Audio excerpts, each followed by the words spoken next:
What is going on, good people? And thank you for tuning in to another episode of the ManUP Real Talk podcast. I am your host with the most, Mr. Michael Wiley, saying greetings and salutations to all of you, our faithful followers and listeners. Look, y'all already know we appreciate all the likes, shares, the clicks, and downloads, and whatever it is that you do to support this podcast. We love y'all and we appreciate y'all because we know it had it not been for you, wouldn't be no us. So we thank you all for that. Now, if this is your first time joining, we like to say welcome and thanks for tuning in. And if it's your second helping, your double dip, if you will, or you just, been down for the ride since the beginning or whatever, we say welcome back because your boys is back on the air with the ManUP Real Talk podcast, the podcast for the people. Who are these people, you ask? Talking about you and me and all them folks in Minnesota. They're still out in the streets celebrating. Hey, man. O.J. Simpson. I don't even know why I'm talking about O.J. Simpson. Yeah, why'd you bring him up right now? I don't know, but I'm talking about O.J. Simpson. Okay, introduce me. Yes. And as always, is my brother in arms, my family, my right-hand man, as the white people say, my ace boon coon. Mr. Philip Hines, a.k.a. Mr. Classic, a.k.a. OG Triple OG, who is definitely and always in the building. What's happening, fam? What's going on, brother-in-law? Great day. Man. We still got work to do, though. We still got work to do. Great day in the neighborhood, my friend. It's a great day. I'm feeling good. I'm gonna tell you, I'm feeling pretty good. Listen, real quick before we jump into this thing, a couple of things. I need y'all to go over and subscribe to this YouTube channel. Y'all playing? Yes, please like and yeah, all that stuff. Just do it. Like, subscribe. Just go over there and just. I mean, you ain't got to stay. Just go over there and subscribe and then go on by your business. That's all I need you to do. Yeah, go ahead and subscribe to our YouTube channel, if you will. I appreciate you. And yeah. And if you don't already know, you can also follow us on all social media outlets. You can friend us and like us on Facebook. You can also follow us on Twitter and Instagram. I'm not doing TikTok, so don't ask me. No, we're not. Because I'm not doing it. Hey, what's up? Hey, Jackie, baby. Wait for them tacos, honey. I think it's a age restriction on TikTok. And even if it's not, I ain't going. D-Tim. I refuse. Hey, Danielle.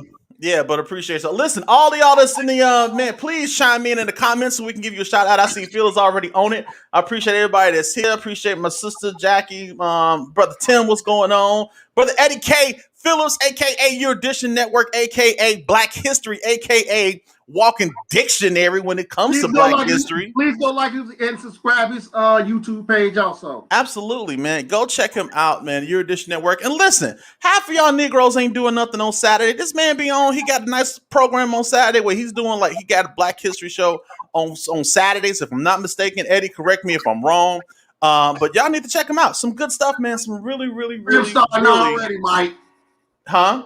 Read Tim starting already. Yeah, I ain't worried about him. Y'all new name, the Milk Dud Twins. Yeah, pretty much. I've been a milk dud for a long time, baby. There's too much caramel for y'all to handle. I'm just saying. That's why I keep a widescreen format so you can get it all in. Listen, what else? Oh, now look, I know we were our intention was to actually y'all moving to Thursdays. Okay. Oh man, that's gonna be okay. I see how we working Thursdays. I like that. Listen, I know tonight we were going to talk about depression, especially and how it affects the Black man. And please believe we are going to still talk about that subject. As a matter of fact, Brother Eddie K. Phillips, he mentioned Thursday. We are actually going to be back this Thursday. We're going to have that conversation. So I need y'all to come back. Listen, depression is real, people. Yes, it is. It is a real thing. And yes, it affects everybody, but it especially affects Blacks. And there's a reason for it that we have to understand. And we have to get out of the taboo that we shouldn't talk about our problems and that we shouldn't talk about what's going on. Really and get out of that, Mike. Get out of the habit of not going. Yeah, get out of the habit of not going to therapy, man. Look, therapy, you need it. If you need it, you need it. There's nothing wrong with therapy, but for a long time, therapy was taboo in the Black neighborhood. So we got to get out of that habit. So we're going to be talking about that Thursday. Also, I've had some people to reach out because they've been peeping the shirts. They've been peeping the merch, Phil. My nephew. They've been peeping the merch. I had people over the weekend asking about it. I'm just saying. Look, now, these were actually custom-made jerseys that we ordered, but I am trying to finalize some designs right now, and we will have a digital store up no later than next week. I repeat, we will have a digital store up by no later than next week, so you guys will be able to order you all some t-shirts and get y'all some Man Up merch and walk around proud, knowing that y'all support us and everything, and get some nice t-shirts. I love it. Over the weekend, Mike, my people was asking, like, man, yeah, hey, where can I get your shirt at? Yeah, I've had a lot of people ask about it, so trying to get something going. It may just be the t-shirts right off the bat. I might offer a couple of hoodies. Although hoodie season is over with, but right now, because I want to get a hoodie, but I'm not gonna get one yet. I still might order it like later on, sometime in the month or next month. Sometimes just hold on to it, but it's kind of we can just start with the shirts now because summertime is coming. Absolutely. So the Man Up merch is coming. Yes, it is. It's a long time, but it is coming. Like I said, once we get these designs finalized, the store will be up. And once the YouTube page. Yeah, and once the store goes up, I'll make sure I get you guys the link so y'all can check it out. So that's it for the announcements. Listen, today is a good day. Yes, sir. Yes, sir. R.I.P. to Black Rob. Bad boy artist Black Rob, Mike. You better know who he is. Oh, whoa dude? Yeah, R.I.P. No, I didn't know he did. When did he die? He passed away, what? A couple of days ago. 50. I'm sorry, I didn't know. Okay. R.I.P. to Black Rob. Like, whoa. That was my song, too. I used to love that song. I like Life Story. Yeah. Oh, missionary Lisa Brown is in the building. Hey, how you doing, darling? We appreciate you for popping in and joining us. Listen, it's a good day in the neighborhood, y'all. It's a good day. It's a wonderful day in the neighborhood.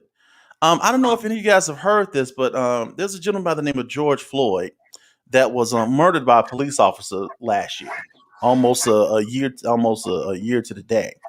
And this man has been on trial for the murder of George Floyd. Now, history predicted that he was going to get off. I mean, let's just be honest. Yeah. This country. She said, "What? Listen, Bunny. I don't know when you using your husband's account. Sometimes it's you, sometimes it's not. But we appreciate you either way. Ooh, we love you." She said, "That's Bunny. I guess that's Bunny on John's account." What's going on, Bunny, baby? We appreciate you.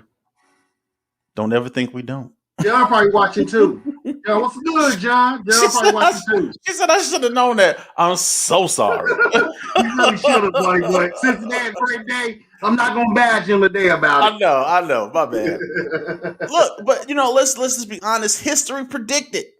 It actually leaned more towards that this verdict was gonna come back as a not guilty. Yeah.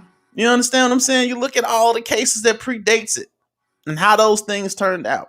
You know why I mentioned OJ? Because this felt like OJ. And the reason why I say that is because I was watching as I'm watching the news and I'm waiting for the verdict to come back. I remember feeling the same way watching the OJ trial. And this is kind of like OJ just in the reverse. He got off, whereas this young man, I shouldn't say young man, but this dude was convicted. Not only was he convicted, but he was convicted and found guilty of all 3 charges. All 3. He was 3 for 3. That deserves a hand clap. I was worried, man. I ain't gonna even tell you no lie. I was a little worried. Like we all was worried. You weren't the only one. We all thought that guy because, like you say, history has shown that they. I was worried.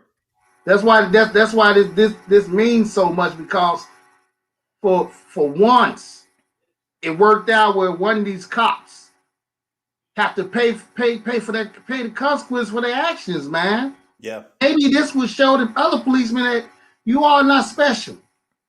But we still got work to do, Mike. I mean, we can relish in this and enjoy it. We still got work. We got work to do here in Chicago. We got work to do all over this country. And I know some people are disappointed. Believe it or not. Who would be disappointed? There are some people that's disappointed. I'll promise you right now, it was some folks that was planning on getting the TV tonight. Oh, Mike. Oh, they was planning. Not tonight, y'all. They was planning. Y'all got no reason to lose. Not tonight. Now, it's that loot. Nah, man, look. Y'all. Somebody had a shopping list, hey, bro. Guess what? It's 420. Oh. 420. Yeah. See, I don't smoke, so I don't really think about 420 like that. But for all of y'all that smoke, hey, congratulations. It's 420. Make sure you roll up one for justice. I'm sorry, that's all I'm saying. Put it in the air for the Justice Department because they did their job today. You're right. You're right, D. Tim. Yeah. What did he say? I feel him. Put it up. His last one. Now, Tim said he was only convicted because cops testified and the president got behind this trial. I believe that to be true. I agree with that. I believe that to be true. I take it though. Yeah. I'm also hoping, just kind of like you said, that this is the beginning of. I really hope that this is a message. Yeah. And that it's a message to not only the Minnesota Police Department, because now they got to deal with this other thing that's going on with Dante Wright. Mm-hmm. You know, so now they got to deal with that, and they're dealing with that right now with this young man and how he was shot down, and you know, so I'm hoping that this particular trial sends a message not only to the Minnesota Police Department, but just police departments worldwide. You know, for so long, the police have been protected by the thin blue line, if you will. Yes. You know, they've always been protected. They have always had a fallback system, you know, because let's just be honest, the police are going to protect their own. They just are. It's always been that way. No matter how wrong they are, nobody's going to go against the blue wall. They're just not, because I mean, we've seen episodes of what's my show, man? Chicago PD. Yeah, that's my show too. Remember how Kevin had went up against and how they came down on him. They whooped him and everything. And then the dude told him like, "No, we let it on you." Yeah, that stuff is real. That ain't just for the movies and just for TV. That stuff is real. I knew a gentleman that worked that was law enforcement for a while. He would tell me all the time. He said, "Mike, a lot of guys get away with dirt that you wouldn't believe." And it's because the department covers a lot of that stuff up, you know, and because a lot of it would be to put it lightly, some of the very things that your average citizen would get arrested for and probably convicted for, some of the police pull that stuff almost on a daily, regular basis, and nothing is said and nothing is done. Now, I will say this, and I think that's why I kind of like my guy from the show, Voight, right? Unfortunately, I believe that there is a necessary evil that's needed to do certain jobs. I just believe that, because life itself is not black and white. There is a lot of gray. Voight character. That's Voight character. Yeah, there's a lot of gray in the world, and there's a lot of gray that people don't talk about, because if we did, there's a lot of doors and cans and Pandora boxes and everything that can be opened up. But if we were to be real, there's a lot of gray in the world. I wish some things was as simple as right and wrong, black and white, up and down, left and right, right? But it's not. There are some decisions that people make on a daily that if they do one thing, it's a bad thing. If they do something else, it's another bad thing. So it's kind of like, you know, they have to battle between the lesser of two evils, right?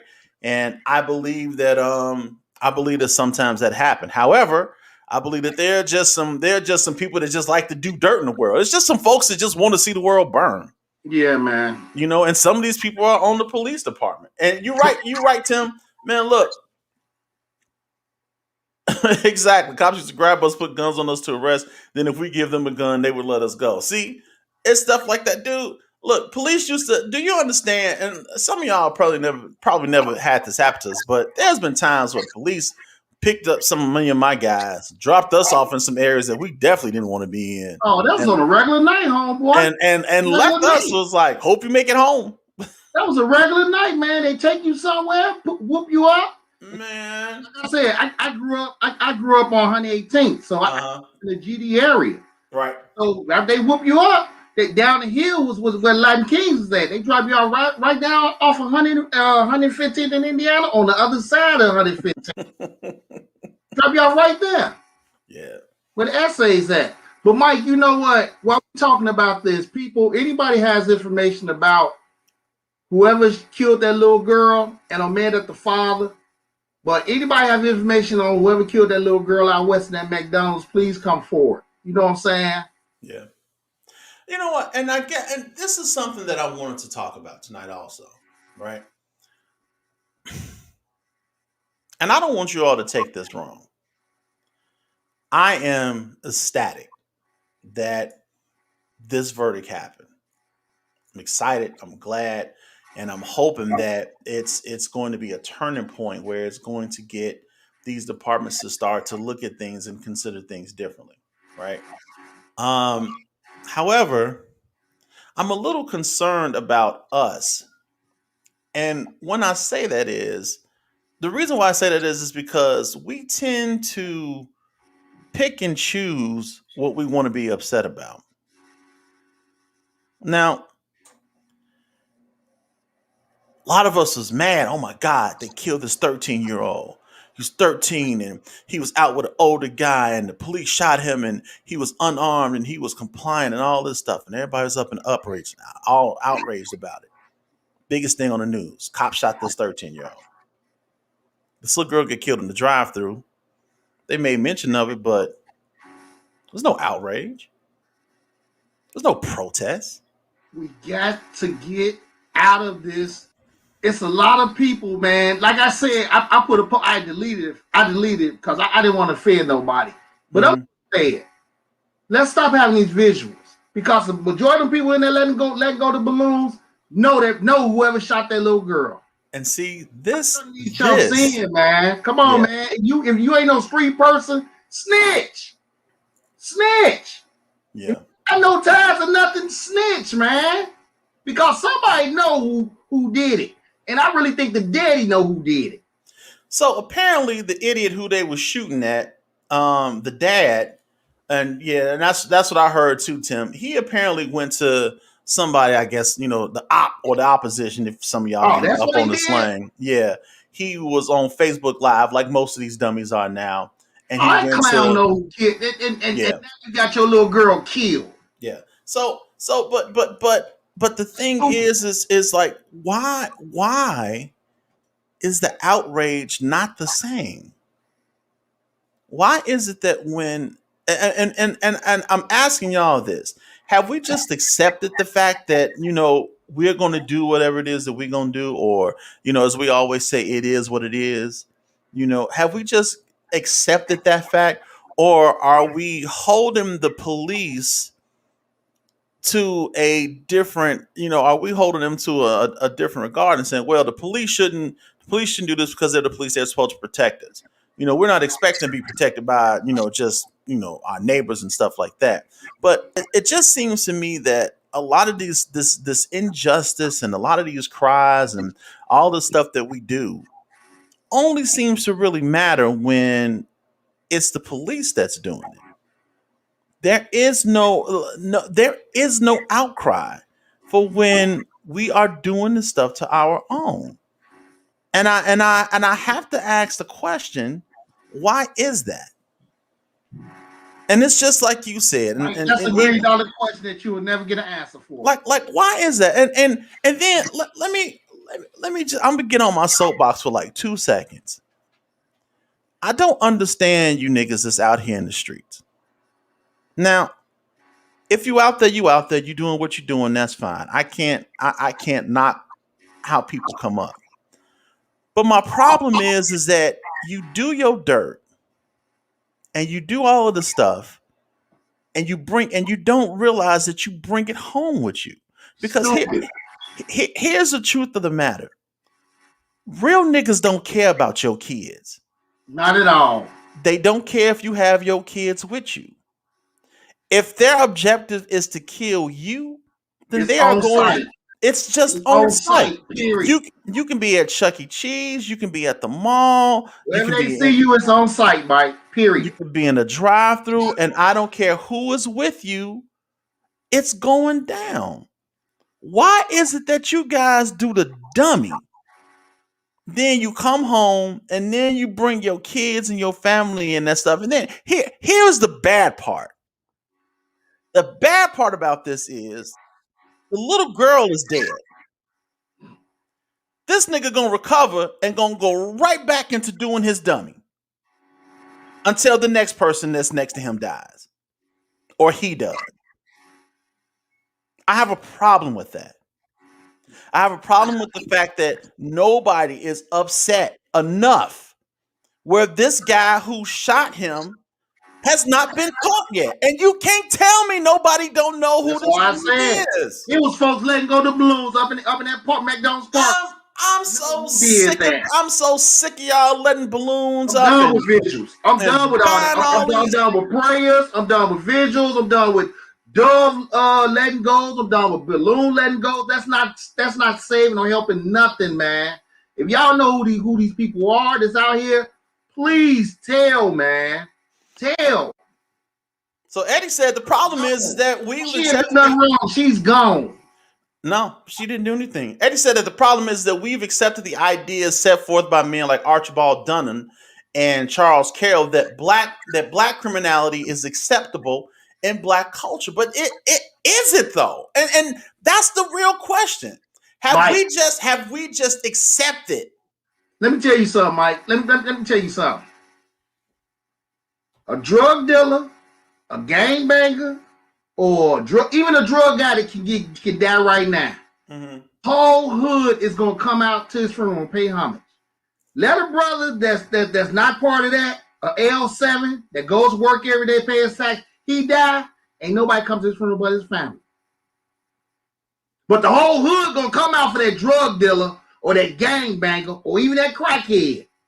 That's how the hood is, and it has always been like that. And that's what we have. We have to change the mentality of our communities. So, Brother Eddie has a point. Come on, man. What did everybody talk about? The Nicky Burns. You know what I'm saying? The BMF. He has a point with that because that's how we've been trained. We praise the bad guys and we look down on the guys that's trying to do right. And it has always been like that.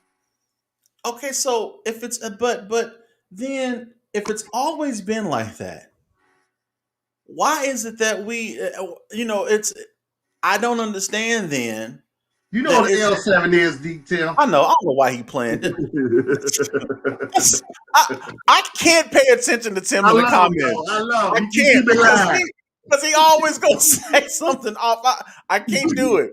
That's why I try to not pay attention to him when he is. But it's sad though, Mike. We have to we really as black people we have to change our mentality in our neighborhoods because it has always been like that. We look up to the bad guys, and we shun the guys. The guys that's trying to do right, those are lames.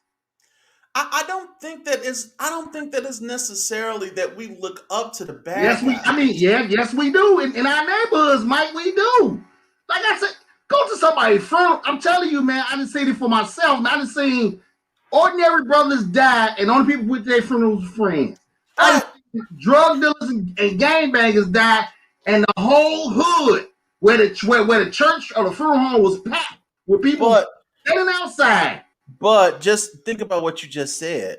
the funeral home is packed with the whole hood, meaning all them niggas that ran with him and did the same dirt that he did. I'm talking about everybody. It's let me tell you something. Gangbangers. It's talking about the people that lived on the block. And I'm telling you, no, sir. I ain't never been. Let me tell you something. And I knew a lot.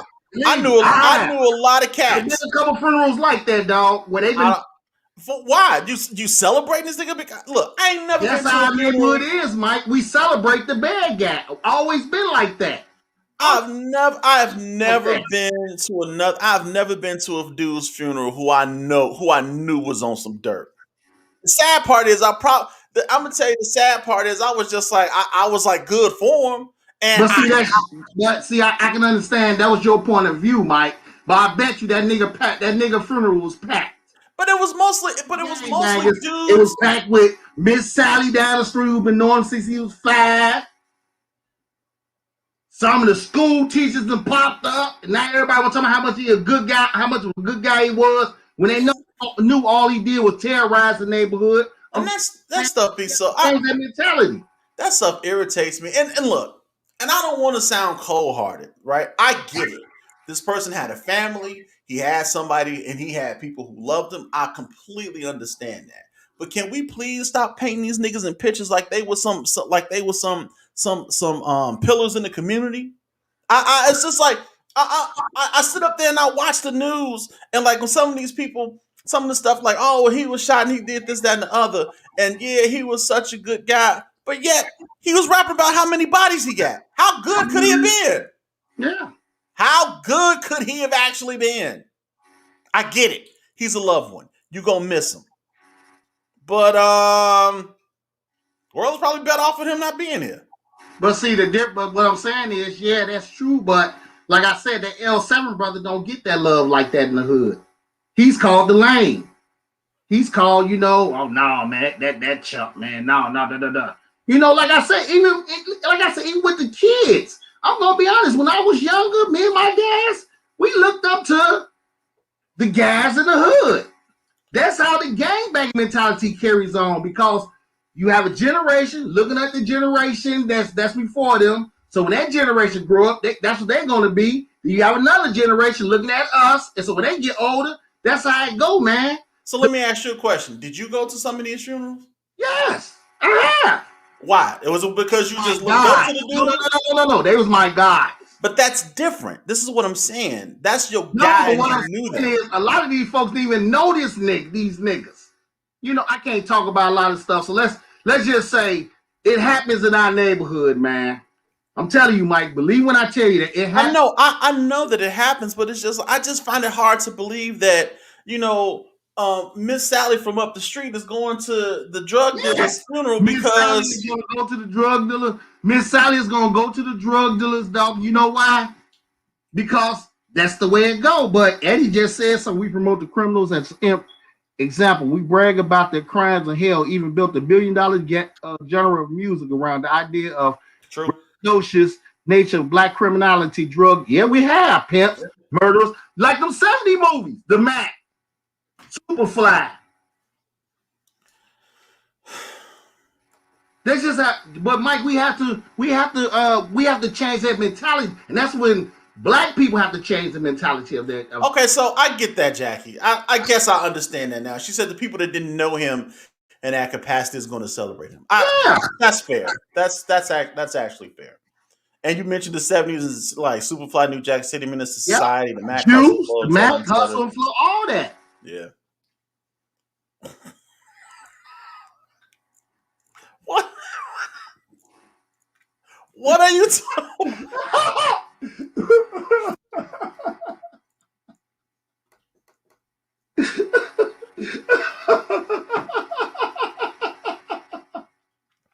You know the bad part is here's the sad part about this statement. It is 90% true. Yeah, it is. That's why I'm laughing. Because if you ever, I have seen it where these guys in the funeral, they had these funerals for these guys, and when you look at the obituary, it was like a picture when he was young, was clean cut, and was probably playing chess or something at one point in He time. was real innocent, He was real innocent. Like, it's like, who was this dude on the obituary? Is that his brother? No, that's him. That movie Scarface, Tim, really turned people on to the drug game. Scarface really turned a lot of folks onto the drug game because they, the way it's portrayed as a poor Cuban who came to America and made it. Then you had the big that air balloon, the world is yours, and all that. So, like I said, man, they make it sexy. They sexy it up for you to make it look real good, and you be like, wow, that's what I want to be. I want to be Tony Montana. I want to be the bad guy. I want somebody. I want to be able to tell somebody say goodnight to the bad guy. So then, my little friend. Are we failing? Are we then failing because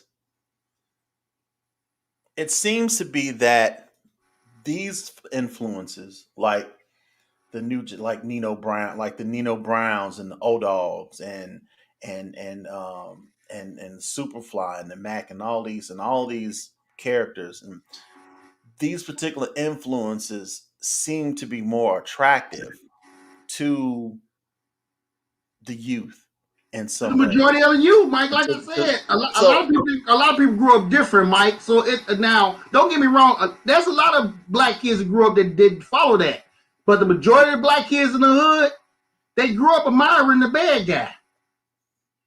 They grew up admiring the dude that had all the money, that's pulling up with the trues and foes, with all the sounds, with the 1600 kicker box in their back. They're admiring that. They're admiring the chains. They're admiring the fresh Jordans, the fresh balls, and they got the fresh 8-ball jacket on. They're admiring that. Well, I'm sounding old, y'all. So I'm talking in late 80s and 90s term. But what I'm saying is they're admiring that.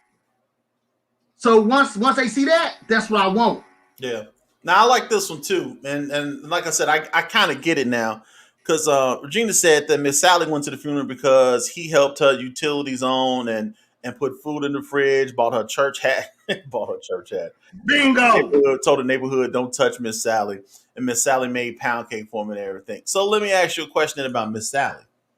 Is Miss Sally an accomplice when she don't tell the police that so and such just shot a 7-year-old kid? Do we forgive Miss Sally for that? Do we forgive the third grade teacher because she remembered how he used to help the other kids color inside the lines? But see, Mike, that's one of the parts of it. No, I feel everything you saying, Mike. I feel everything you saying. Before you rebut it, I'm asking a question. Do we give them a pass? Yes or no? It's a simple yes or no question. They shouldn't get a pass, Mike, but the way it go is y'all explaining it real good. I understand. Sometimes those are the ones that's paying for the big barbecue on the block, and like Event City just said, those ones that's probably helping somebody on their bills. Now you remember back in the days, Mike. I don't know if this happened to you, but you was a short and a drug dealer pull up and give all y'all $20. Go to the store and get y'all some candy or something. So stuff like that. So I get all of that. I really do, because we do overlook it. All the guy was doing, all he was doing was buying people. Yeah, I mean, for lack of better terms, right? And all I'm saying then, if we're going to accept that, and let's just say we accept it, then what's with the fake outrage? Because when people get shot and when people get killed, if you know that you have no intention of saying anything about what happened because you don't want to stop him buying your church hats, or you don't want to stop him helping you with your utilities bill, what you're saying is that I am willing to overlook the fact that he or she or whoever is a murderer because I'm not. I didn't say you. I'm saying that's how it happened in the hood, though. Some people don't do. It's not how it happened. It's happening now. This is what I'm saying. If we are going to accept that that's just how it is, then let's stop with the fake outrage. Because we're just upset. You ain't upset. But Mike did, but Mike, then again, we have to look at it both sides. We have to take people living conditions and also into see, I was about to say it, Bunny. We have to take people living conditions in the hand also. We do. Some people ain't got money, man. So I get it. I understand it. Now and Mookie can hit me with a couple of dollars. You did. Y'all talk. Look, y'all talking real good, and I understand everything that you all saying, and I get it. I really do, and I understand why these guys are revered and respected and everything. My only point is I'm just saying, just stop it. Stop acting like y'all are so concerned, and stop acting like you really care. Because if you really cared that much, these dudes wouldn't do half the stuff that they do. Dude. And a lot of these guys would be should be turned in quicker than what they are. Some of these guys are never found. And you know why they're never found? Because we protect them. But Mike, no one is really it's like you put in a nutshell. Folks, no one is really concerned because like I said, somebody in that crowd that was letting the balloons go probably know who shot him. Who shot that girl. And it was probably they probably know who shot him, and they're not saying nothing because dude is helping them pay their bills. If anybody have any information, please turn it in. And I guess I'm just looking at it like I see all this stuff, and I guess that's why it's so easy for us to come out against the police, because the police, we look at it like they ain't really doing nothing for us, no way. So we can come up and we can be outraged and we can protest. You don't bite the hand that feeds you. She put it down. I understand. I agree. I really do. Like I said, I totally understand and I see how y'all points are validated. My thing is just my opinion. Just stop with the fake outrage. Just stop it. There is no outrage, Mike. And there is no outrage. That's what I'm saying. So it's just like, people make up all this fuss. Oh my God, so and so, the police just shot this person and they did that. I mean, and now it's making sense to me. Now I understand why it's only when the police do something, because we have no intention whatsoever of turning these dudes in the hood over, because some of us are benefiting from it. And the sad fact is that a lot of us would never even admit that we're benefiting from it. Like I told you, Mike, the bad guy is the star in the neighborhood. That's how it always been. And until we change our mentality in the hood, that's how it's always going to be. Here's the thing with this, Bunny. I ain't other people. I ain't concerned about what other people is doing. And see, this is what kills me, is when stuff come out about stuff that we do, the first thing that we say is, well, other people do it. Don't make it right just because other people do it. No, it's not right, but other people, everybody do it, but it's not right. I understand everybody do it. Everybody do a lot of things, but that don't mean that we have to do it. But like I said, that's why our mentality has to change, Mike. It has to change in the hoods. Yeah. The only way it's going to work is if we change the mentality. But we have to, like I said, man, a lot of people living conditions have something to do with that also. A primal man is not thinking consciously like we are. They are thinking about survival and domination. Yes. And that makes their legacy genocide, because eventually they turn on each other. They are not turned in because the survival pack mentality justifies the action to protect the family, even when they turn on themselves. Blame slavery for that. And just in case y'all forgot, Tim is still a legend in the hood.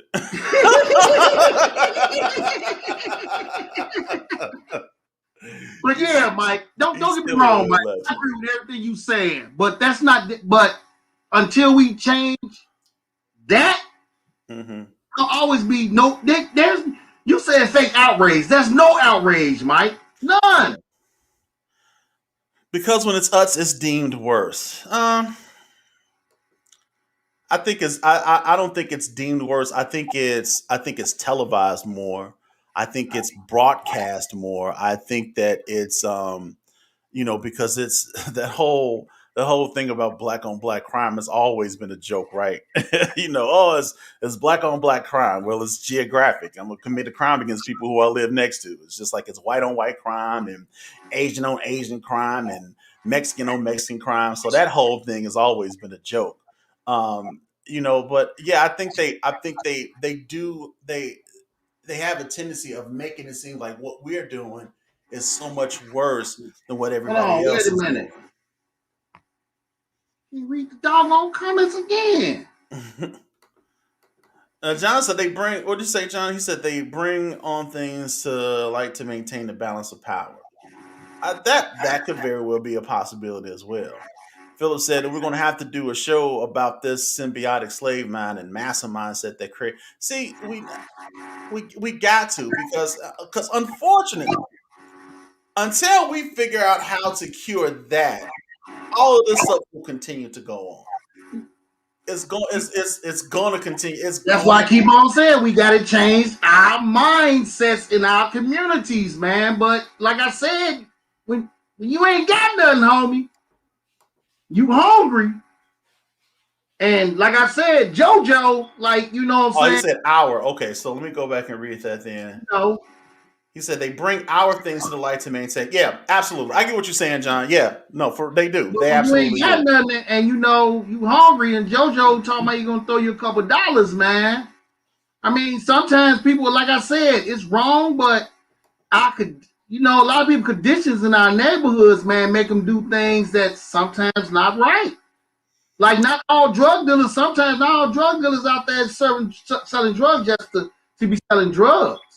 Like back when I was coming up, folks selling drugs, they was taking care of their kids, man. You know what I'm saying? Paying their mama's rents and light bills and all that. It was wrong. Well, it was. I think the business they was in, they were forced to do that.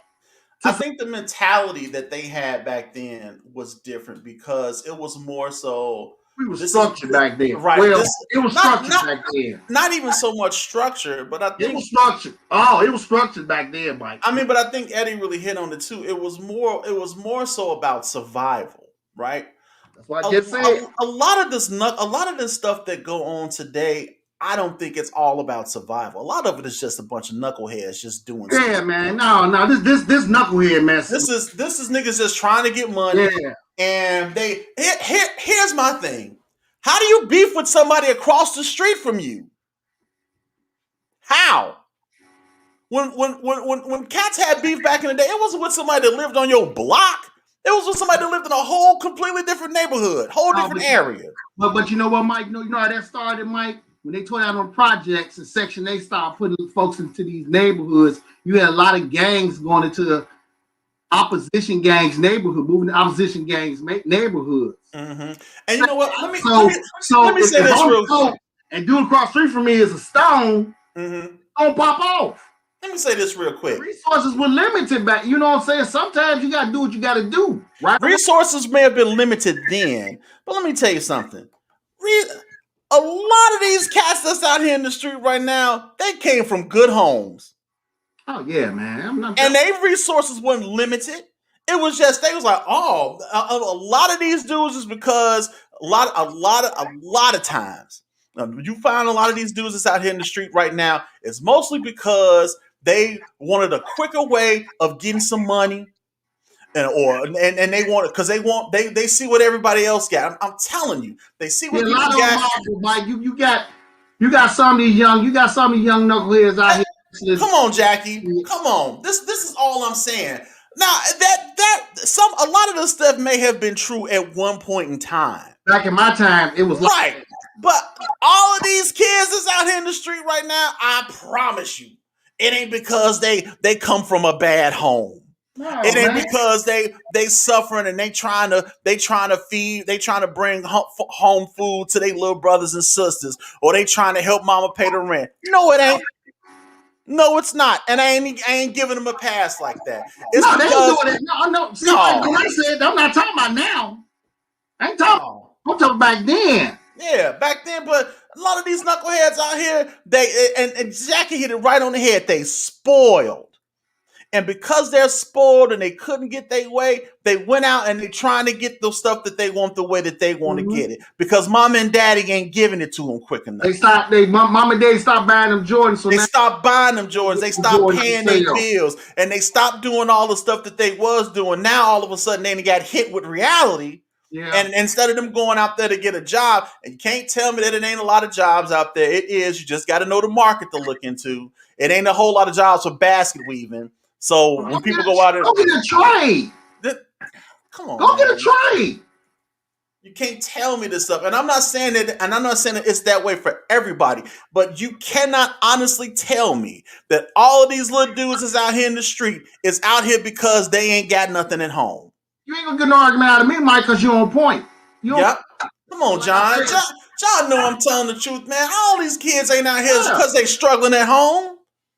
Some of these kids got parents that work hard every day. They educated. They done provided them with a good home. They provided them with they went to private schools. And they still out here talking about they about that life. Stop it. They really ain't about that life. Just stop. Because you're not. This is why the education piece is so important. How do you know what you can do if you don't even know who you are? And this is true. Very true. Well, I said, man, you gotta. That's why I always say, please get knowledge yourself, man. Like I said, we have to. We as black people, we really can't just say young folk. A lot of folks our age have to change our mentality also. You got to. We have to, man. Because let's just be honest. There are some things that we dropped the ball. Our generation dropped the ball somewhere. Do you understand? I was talking to a buddy of mine, and I was sitting up there, and he told me, he was like, yeah, my daughter graduated from college last year. I'm like, she graduated from college? First of all, I didn't know the girl was like, I knew he had a daughter, but I didn't know she graduated from college. And I'm like, wow. I said, so there's literally a generation of youth that we have missed somewhere. And these kids are now raising kids. And the problem is coming into play, whereas we as parents, I think a lot of us have missed the opportunity in teaching our kids the value of things. Because when we was coming up, some of us didn't have, right? We understood what it was to get hand-me-downs and to sometimes go without lights and all of this stuff. Some of us have been in some situations. So we understood that. So when we got to a point where we were parents, we said, you know what? I'm going to never let my kid go through that. And so what we started doing was every chance and every opportunity we got, we gave them. We gave them and we gave them and we gave them, and we didn't want them to be without. And while we did that, we never taught them the value of a dollar. Mike, I said we were sitting over we were sitting over me and your mother and father-in-law house. And we was all sitting at the table, and everybody just jumped down my neck. I said, we spoiled our kids. That's why they the way they are right now. Yeah, because man. Number one thing we always said was, I don't never want to treat my kids like my. And some of y'all need to get treated bad. And some of y'all, look, if your parents was that bad, right? Some of y'all actually turned out okay. Stop it. That is true. That is true. Yeah, absolutely. They ain't even crack babies no more. They like hammer babies now, or pill babies now, and all that stuff. Cause they lean babies now. Folks ain't even smoking crack no more. Crack is so ancient. These dudes on either that run Jeremy or they taking perks and all that now, man. I don't understand now. What did you say? Eddie said, you're talking about environmental conditioning that will avoid all teachers at home because kids can be influenced and lured in by sex, fun, joy, and fulfilling their psychological ID. I believe that. And also don't forget the power of group thinking. Yep, man. Peer pressure is something else. Now, man, people don't understand. Peer pressure is, I know crack is whack, really. That's my son. Where? Right there, go back. What's good, boy? Oh, okay. What's going on, young Hines? Or, yeah, I see you. And then, crack is whack. She said crack is whack. Oh, Lord. I'm just waiting for the Jesse Jackson quote to come up somewhere. But, yeah, man. Hey, man, listen, man. It's time for y'all to stop putting Jesse in front of these cameras, Mike. Look, Y'all I was gonna talk about you that. should be ashamed of yourself, bro. I'm not gonna talk about them, but y'all should be ashamed of y'all. Y'all black people should be ashamed of yourselves, Mike. Stop putting that man in front of the cameras, man. Wait. Stop putting that man in front of them cameras, man. You already got bobblehead Al Sharpton up there. Stop putting that man in front of the camera.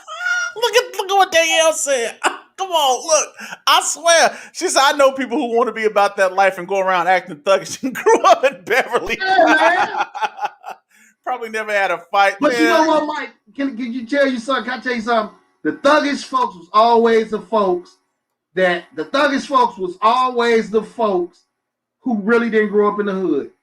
It was always that nigga that grew up in the suburbs that was the hardest nigga out in the streets. Come to the hood and act so hard and go to their cushy suburb when everything is over. Listen, this Y'all right stop here. putting Jesse out in front of them cameras, Mike. Hold on, we're gonna talk about Jesse in a minute, but this right here has to be one of the truest statements I think I've read or even came across in a long time. You know, we as parents have to speak to our kids where they are and not where we think they are psychologically. I wholeheartely agree with that. Man, Eddie, you just said a mouthful, brother. Dude, I promise you.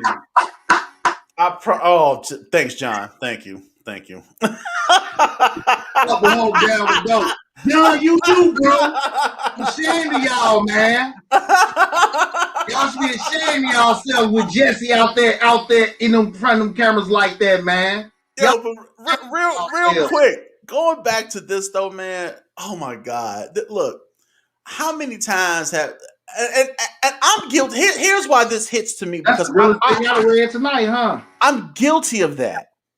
I'm guilty of talking to my kids on the level of where I think that they should be. They should be. And not really trying to understand where they are. So I've gotten out of the habit because a lot of that is what I call parental ego too.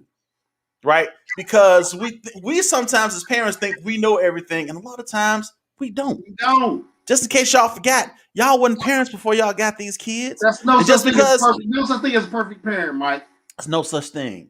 It's no such thing. A lot of us is still learning how to be parents. Even right now, we're still learning. So I'm in the habit of practicing understanding where they are, where their mindset is, and trying to address them from that level.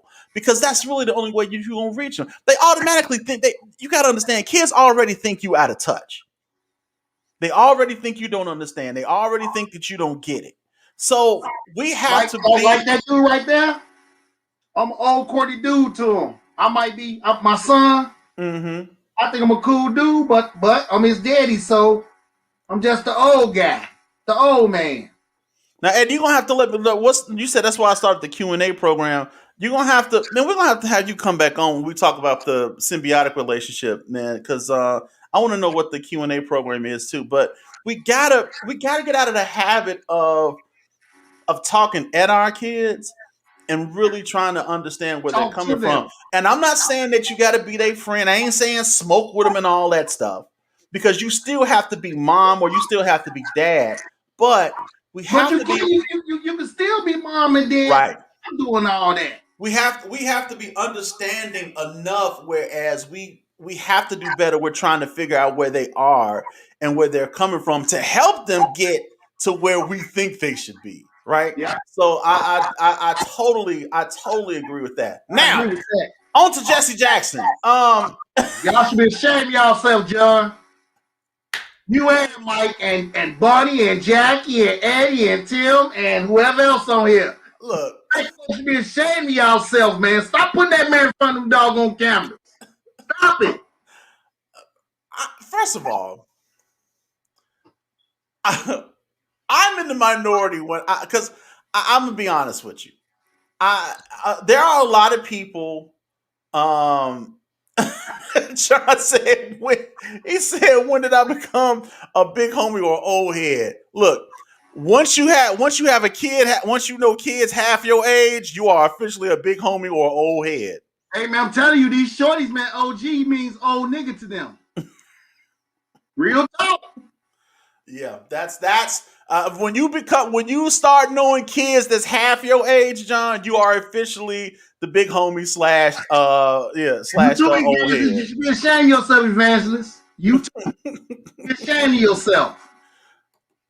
Now, Eddie said, I suggest that all parents go and read about B.F. Skinner and see how the Supremacy Society program exposed all black kids to crap that lures them away from us because we don't talk to them on a level. Man, you said B.F. Skinner. I'm gonna have to check that out because that's good. That's good stuff right there. Jackie, Yep, you too, Jackie. Evangelist. leave Y'all should be Jesse. ashamed of yourselves, man. Y'all stop putting that man out front of that camera like that, man. Look, as long as they can prop Jesse up to a podium, let him get out there. No, man, it's time Jesse to sit down somewhere, bro. I love Jesse Jackson. I think I always call him like a camera whore, but I love Jesse. But y'all need to get that man out there in front of that camera, man. I remember when he was Remember when he was running for president? He said, "Now I'm going to resign from running for my presidency because there were some fears for me running. There was fear of assassination by ways of decapitation, emancipation, or walking through Mississippi with no identification." I was like, really, Jesse? Why Jesse got to rhyme everything? Man, Stop it. Man, listen, man. Stop it, Jesse. It's time for Jesse to go sit down somewhere. Look. His legacy is planted. You did a lot for your people, man, but y'all need to stop putting that man in front of them cameras, man. Cause Jesse getting worse and worse. Real talk. He really is. Up and open, down with dope. Jackson, I literally seen him hold this man up. Keep hope alive. For real. No. I'm serious, man. Here's the bad part. They do. They have to hold him up now, man. They literally was holding him up. And why does Al Sharpton look like a Cat Williams bobblehead? Al Sharpton is a bobblehead. He's a bobblehead. He's a bobblehead. He's a bobblehead with a perm that's holding on by his last thread. But you know what? You know what, John? Here's the tricky thing about that, right? You said that your kids have misunderstood and misused my lessons because of the way that they think. I don't think that they misunderstood and misused the lesson. I think it's just the way that we present the lesson to them, right? Which is just what Eddie was talking about. We have to understand where they are first and then figure out a way that we can present them the lesson that they need on a level where they can get it. And I think once we do that, then I believe that we'll be better at at reaching them. We really do have to, because you know what? Here's the thing that we do as parents, and I know this. We get into this. Sometimes we get into that. Because I told you so long, right? Or do this because just trust me. I know.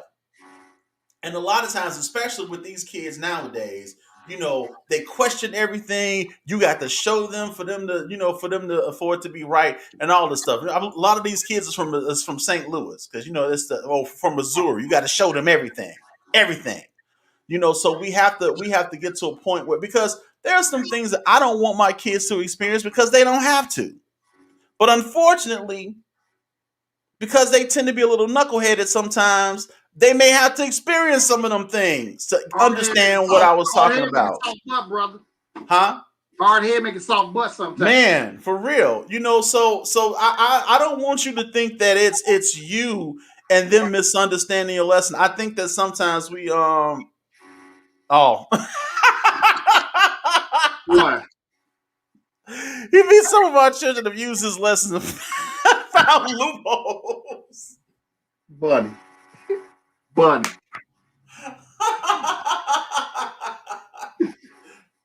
Yeah, you gotta be careful. Look, anytime they can use your lesson against you, you gotta be careful with that one. Because they will find a way. I think, and you know what though, in regards to Jesse, I think he does. He has one or two of them. I think he has Parkinson. Yeah, I think he does. I think he has that Parkinson because he shakes. But it's time, like I said, his legacy is stamped, man. And I really, we laughing about it, but I'm being honest about that, man. It's Yeah. time for them to let Jesse sit somewhere and just enjoy the rest of his life, man. Stop putting that man in front of these cameras, man. Stop doing Yeah. that, man. Good point. And we have to have listen before we can teach and show how to make the lesson relevant. John even said that he pay attention to detail for a living, so he's been showing and proving they just need to go through it, and that's true. Some things sometimes them kids just need to go through that thing. They just need to go through it. The best teacher's experience. Man, it is. It is. But listen, do we still, since we're talking about Jesse, I've always had this question. Maybe y'all can help me with this. Do black people still need representation? Do we still? Because I heard somebody the other day say, "Man, I'm just waiting for the next Malcolm. I'm waiting for the next Martin Luther King to come up. I'm waiting for the next." I'm like, do we still need that? Do we still need that representation? Do we still need that safe Negro that people can look at it and say, "Well, he's actually a pretty good black person, so maybe they're not all bad." Do we need these people now? I actually knew somebody. Let me tell you something. I knew someone that actually said that maybe there's a way that we can do commercials or some type of public service announcements to let white people know that all black people aren't so bad. Who said this, man? I'm not going to say who said it. They Just actually know, said that to you. I promise you they said it. I promise you they said it. I'm not even saying it. I'm not even saying it to be funny.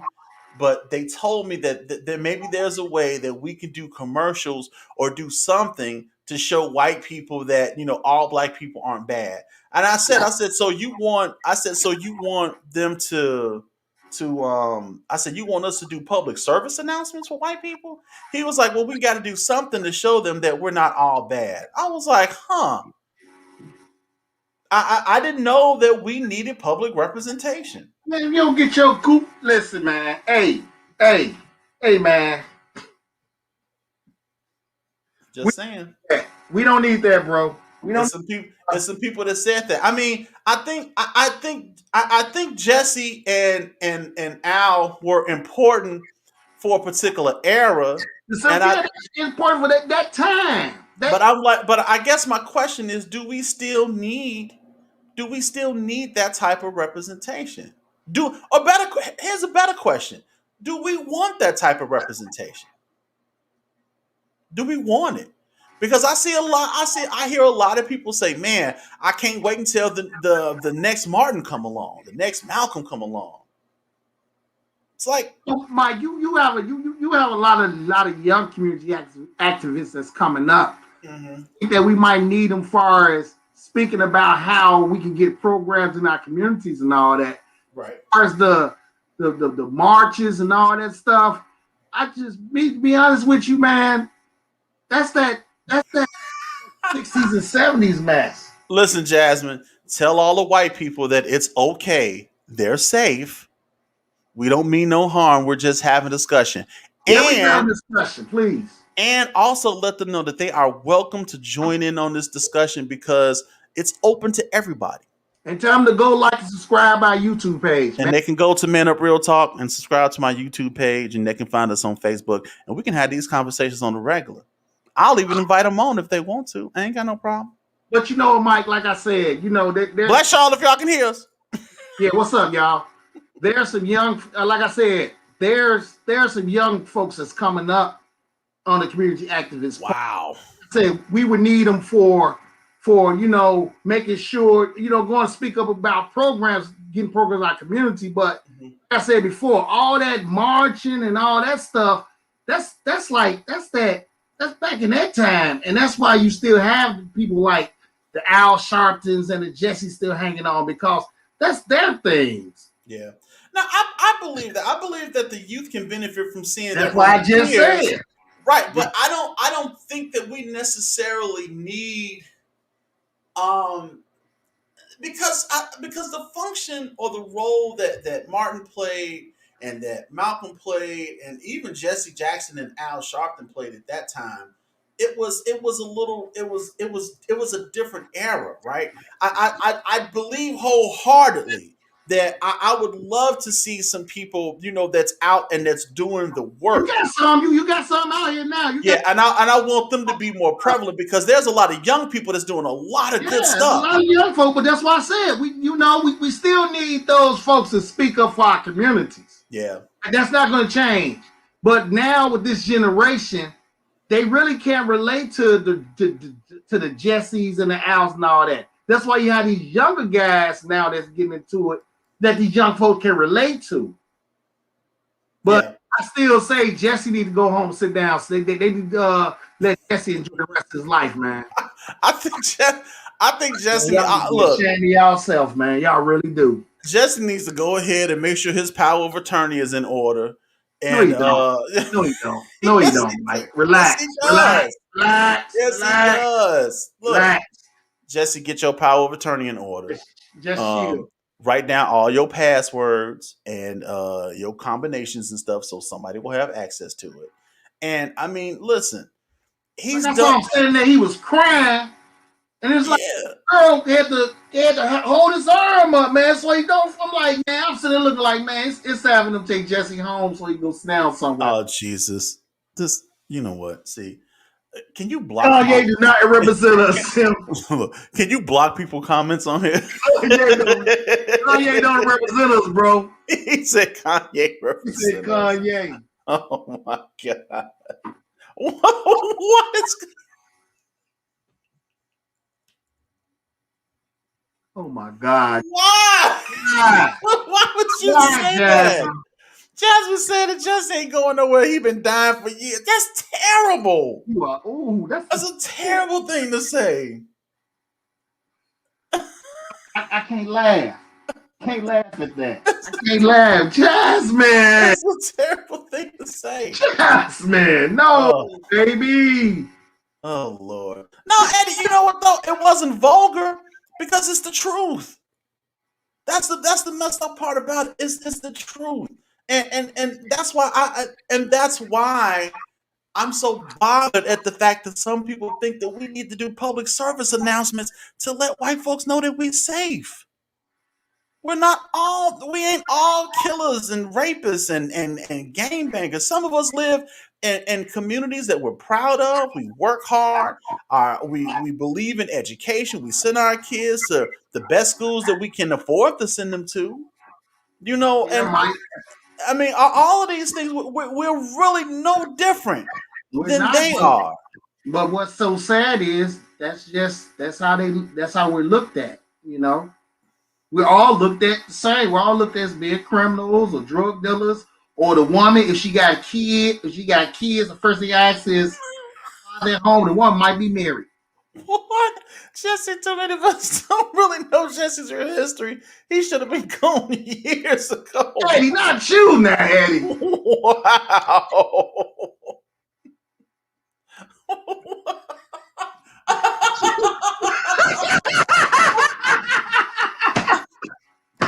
He's like, "I just give a message." Woo, that'll be the longest message in the world, man. I would just let me know so I don't come to church because I'm not gonna sit there for 3 hours just to get three words out. Man, look, stop it. Why y'all Jesse? So can we leave Jesse alone, please? I can't say it, man. Jasmine started it, Eddie came behind her. Leave Jesse alone. Listen, Jesse has ran his race. And his legacy is submitted, Mike. He has nothing else to prove. Don't get me wrong, we talking about, but Jesse did a lot. Jesse was out there on the front line. Jesse did a lot. He did a lot for the folks. He got Martin Luther King killed. I mean, he did a lot of stuff for everything. Relax, Mike. We're not gonna do this on here, Mike. We not. No, you know we not. He's done a lot for the people. He done a lot for the people. Just say that. Damn. Look. Come on. Y'all think I be sneaking stuff in because I don't know what I'm talking about. Come on, man. Come on. That's who y'all want standing up there in front of y'all. Man, it's time Jesse go sit down somewhere, man. That's who y'all want. Jesse.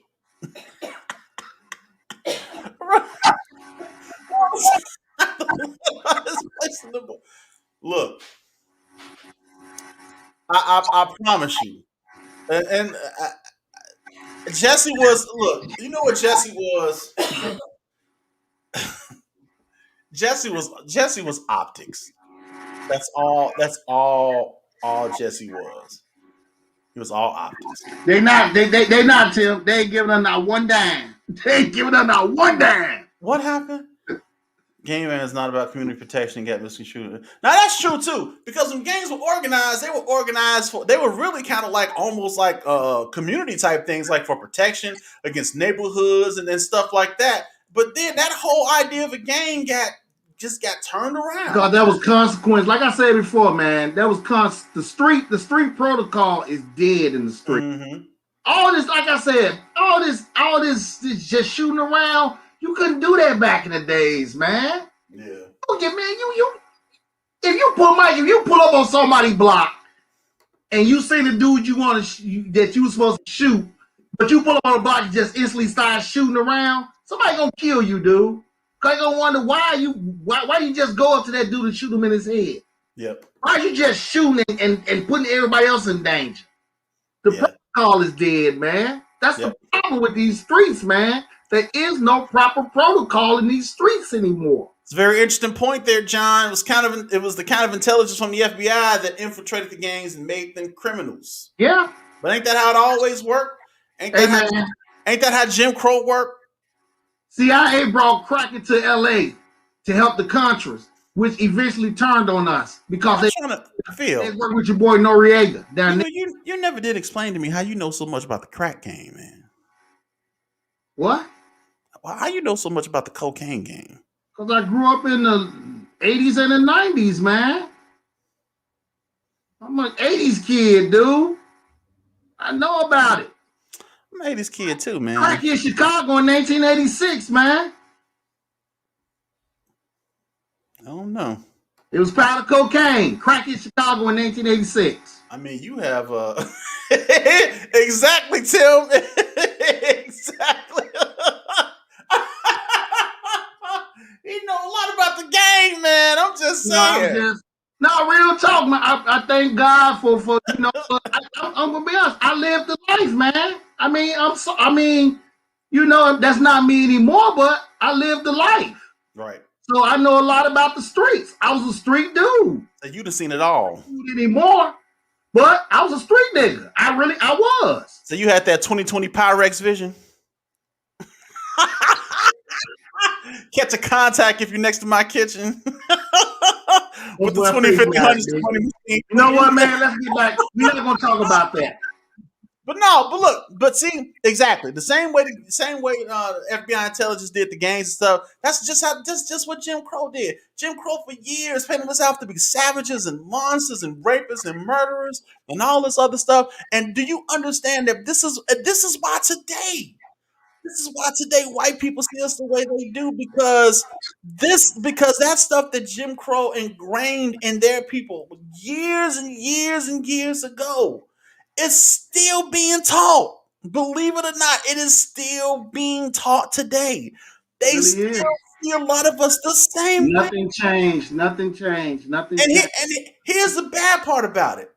The bad part about it is no matter how many Martins we have, no matter how many Jessies we have, no matter how many Malcolms we have, they are still going to view us the same way. We had a man in the highest office in the land, and he was still a nigga to them. Served in the highest office in the land. I feel you, bro. I read with thugs, criminals too. I went to school across the street from Green 4 years. Yeah, I was out there, Eddie. I mean, like I said, man, y'all was in the game deep. I don't like to talk about it because I don't like to brag about that. Yeah, because look, I ain't trying to have them to shut this down because of your past lifestyle. I was young and stupid, and I regret a lot of things I did back in my past. I can't change it, you know what I'm saying? But yeah, I know about some mess. I do. Yeah, man. Look, what's up, Kevin? That's all we're gonna be saying, because we are not trying to have them to shut down this podcast because they done start investigating Phil's past. Now, let me tell you something. Statute of limitation, dude. That's 2021, nigga. We talking the 80s and the 90s. Stop it. Oh, Jesus. They gonna shut us down. No, they not. But Mike, but like I said before, sometimes, man, you know, they set us up to fail. Yeah. What John just said, they set us up to fail, man. True. And I'm listening. the way our communities are set up, we're set up to fail. They don't give us nothing, so we have to go out there and get it. Yeah. Like I said before, a lot of folks back in the day, they weren't selling drugs just to sell it. You had some that wanted to get the joints and jackets, but some people actually was selling drugs because that's the only money they was getting. Right. And people had to eat. If you got kids, your kids, you got to buy diapers and all that stuff, man. You had to do what you had to do out there, man. Yeah. It was wrong, but that's the condition. Sometimes you put people in a certain condition, they have to get on survival mode. And sadly to say, sometimes the survival mode was the drug game. I mean, I wasn't gonna go there, Danielle, but since you did, let's just put it out there. Danielle said the white people view us negatively while they got people captive in their basement. Serial killers. Wow. Rick Ross, John, you know about it. Rick Ross. And no, we ain't talking about. We ain't talking about that dude. Rick Ross was selling drugs. Yeah. For the CIA, man. We talking about the real Rick Ross. Yeah, for the CIA to help the Contras, who eventually turned on us, man. Yeah. With your boy Noriega. But you know what though, Eddie? Here's the thing about that. As they always say, ignorance is bliss, right? Because a lot of people look at it like if they don't know, they can't be held accountable. Right? That's the way the story go. If I don't know, you can't hold me accountable. So a lot of people don't want the knowledge. A lot of people don't want to know because they don't want to be held accountable. They don't want to be held to do better. It's just how it is. And this is why what bothers me so much about the hood. We cry out and we always talk about we want things to change and we want things to improve and we want to do this and we want to do that. But a lot of us never take the steps and we never do those things to improve on the stuff in the hood. And we do things like we were talking about earlier. You know, a lot of times we overlook stuff because of whatever the reason is. We overlook those things, you know, and we don't seek. A lot of times we don't seek to do better. And that's the only issue that I have. That's not the only issue, but that's the biggest issue that I have is that a lot of us just don't seek to do better because we have accepted the reality that people have given us. And we don't have to. We don't have to do it. You know, when I look at us, I look at the reason why the world don't want us to be in a position of power or just any position at all is because they already know. Look, let me say this. We excel in some of the worst conditions, right? Yes, sir. Imagine if we were given the same opportunities, the same resources. Man, we would be great. What could we do? Is there anything we could not accomplish? And this is why it's so important. You know, I get it. Sometimes people came up and we came up in positions and in conditions that we weren't privy to, and things is hard. I get that. I understand it, but that should not dictate. That should not dictate our whole life, though. And it sometimes seems that it does. Some of this stuff that's following us as people, it's like these are generational curses that we have. And we have to somehow, some way, find a way to break the generational curses. Because first thing we gotta do, Mike, is we always say this, but we really have to start having real black unity. Yep. Yeah. No, gotta do it together. We really gotta start being unified. Instead of just yelling black unity and there's none there, we really have to start having some real black unity. Complicity makes folks comfortable with crumbs. It do. Yeah, it does. It does, man. White people know that we are a threat, being the unified people. That's why they focus on dividing us and turning on each other. You know what I like? You know what I like using as an example? I always use change and risk define us. We have accepted this, and we have accepted it and spent together.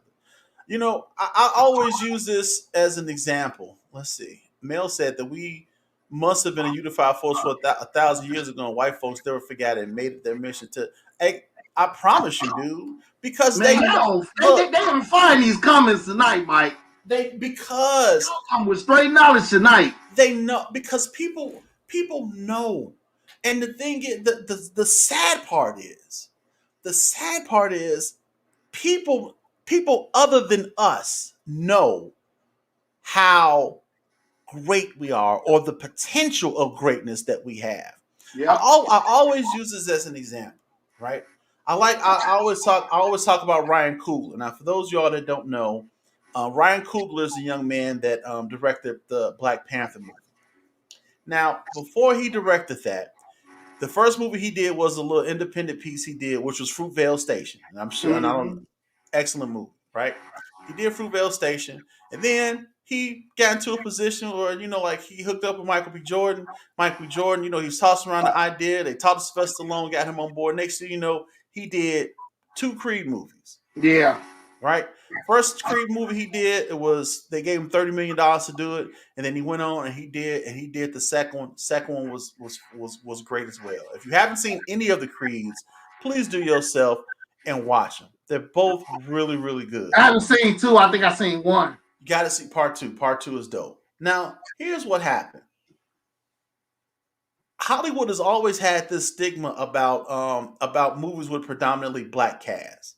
There's this thing that movies with predominantly black casts don't do well because black people don't support their own movies, which I always thought we did, but maybe we didn't.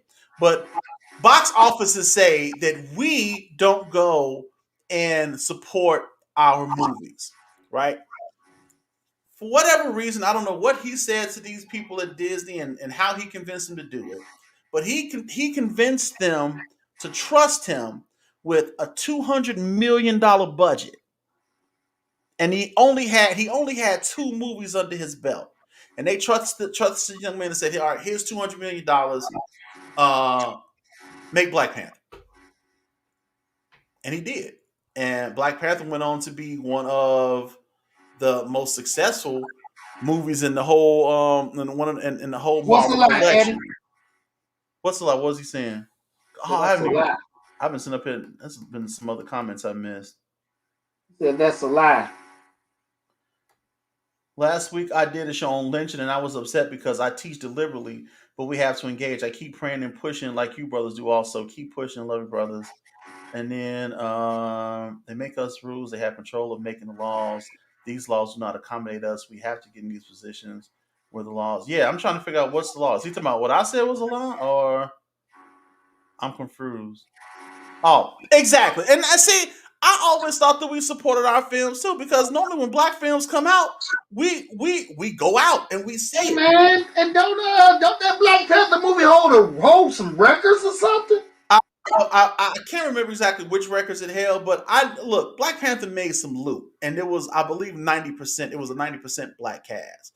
But black folks dressing up in Black Panther in African garbs and stuff, Mike. Come on, I know. I said that to say that when they gave the young man the opportunity and the resources, look at what he accomplished. And the thing is that that's what most of us.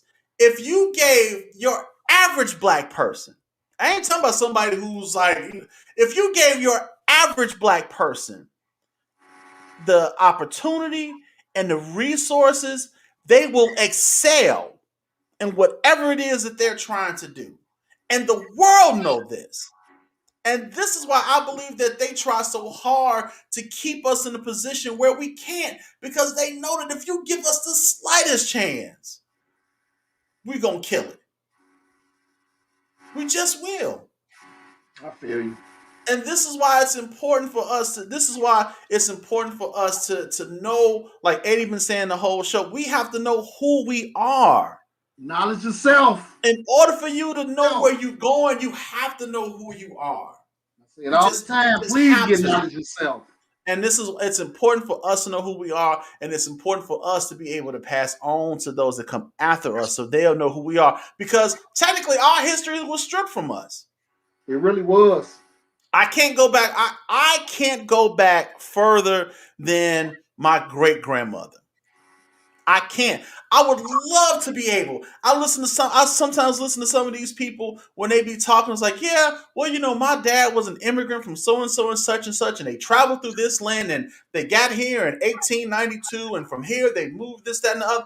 I can't tell you that And because I don't know.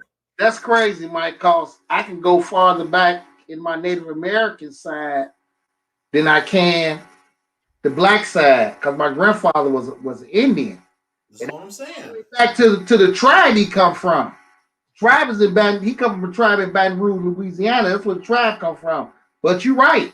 I can go far as back to probably my mother's grandmother, and that's it. Yeah, I remember you were talking about this too, Eddie. There's a lot of black film history that Hollywood don't talk about. They just don't.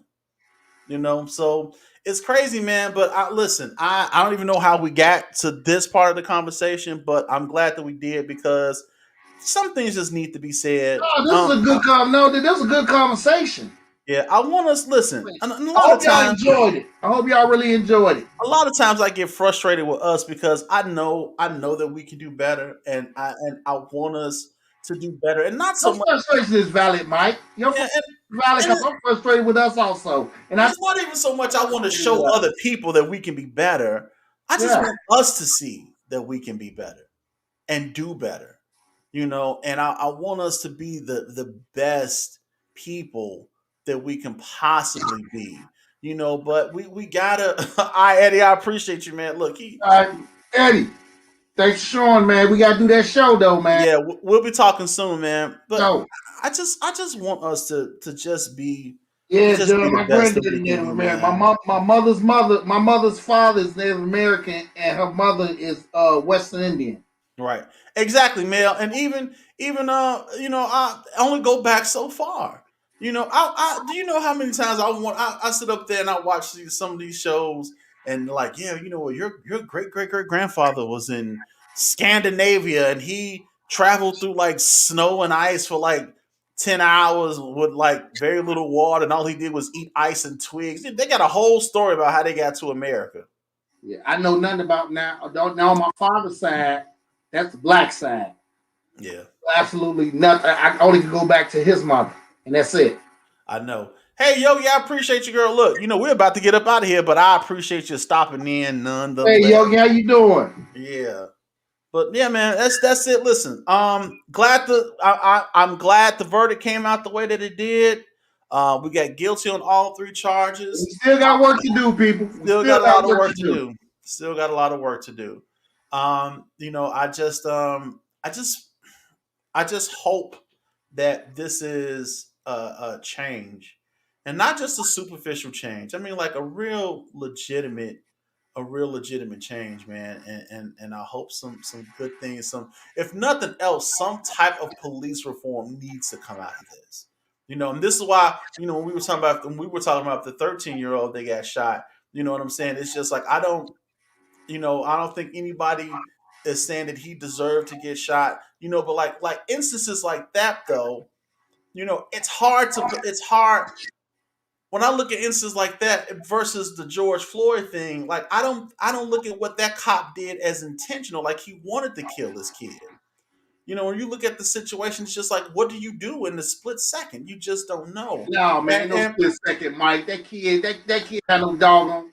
I was about to cuss.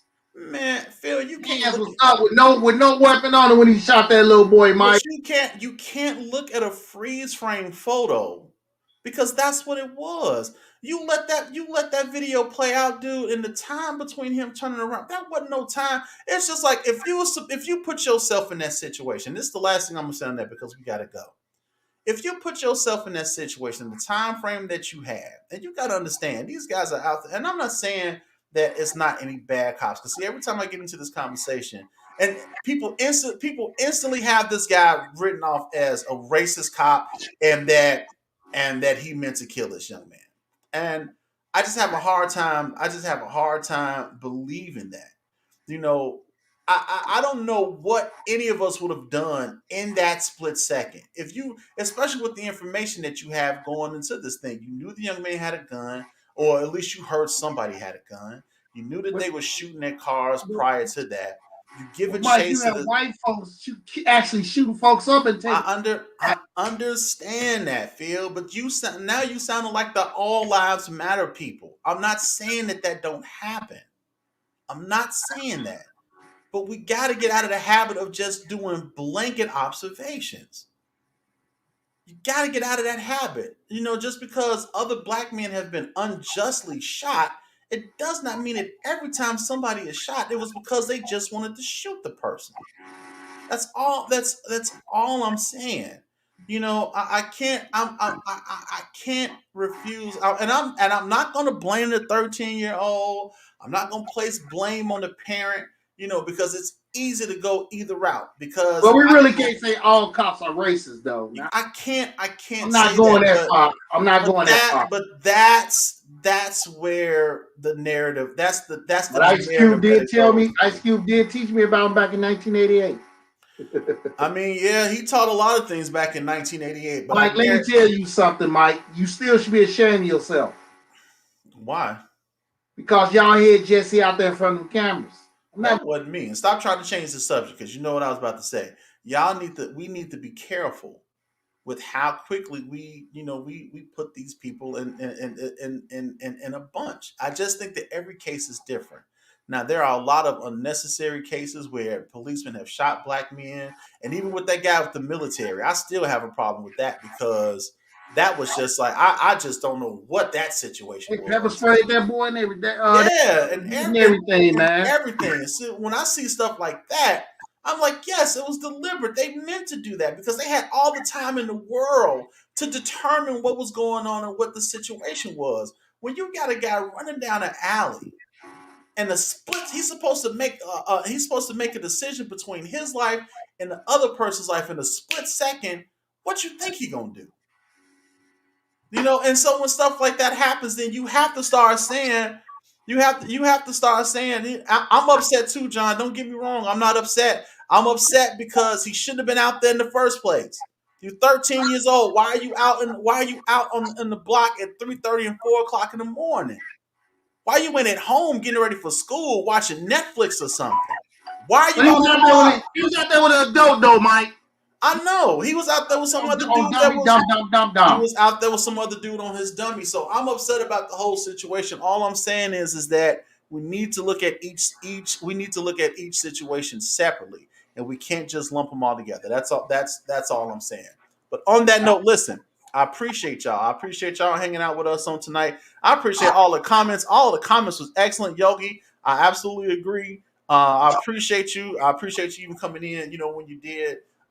Listen, y'all, we really trying to do some things. Working on a big event. This hopefully that we get it off and we get it planned for June. Trying to get something together for that. As I mentioned earlier, the merch is coming soon. The merch is coming soon, so we ain't the only one that's gonna be on here flexing. Y'all be able to get y'all some ManUP Real Talk t-shirts. Okay. All right.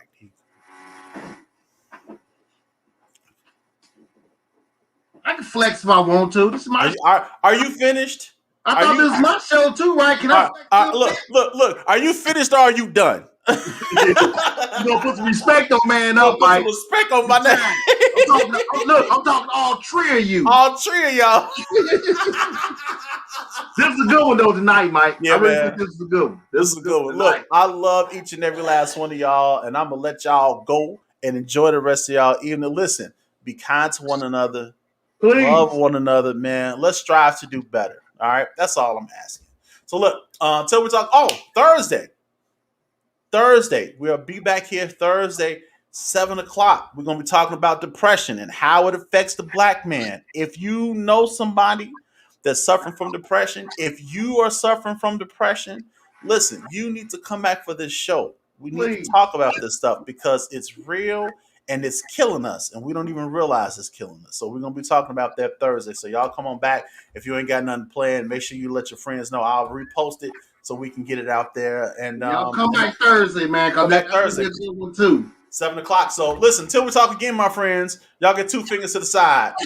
Holla at your boys because we are officially out. Now go eat some tacos.